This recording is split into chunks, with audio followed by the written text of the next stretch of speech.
E ke pa çmimet si po shkojnë, Fuad?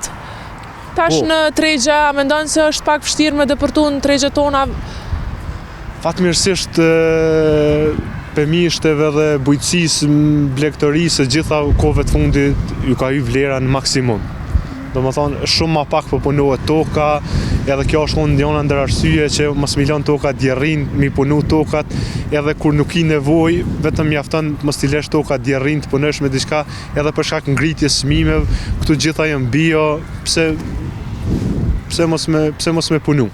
Po, a mendon që do të jetë çmimi më i mirë te kumbulla apo te qershia? Te qershia. Te qershia. Qershia, po.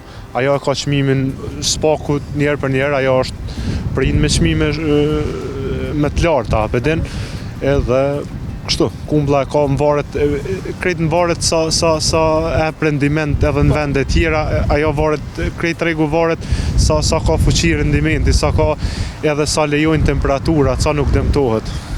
Kjo. Fuad, kur nise këtë rrugtim, ke pas përkrahjen e familjes, ndihmon dikush prej familjarëve këto? Realisht, ke si lloj biznes familjarit? Apo vetëm ti kujdesesh?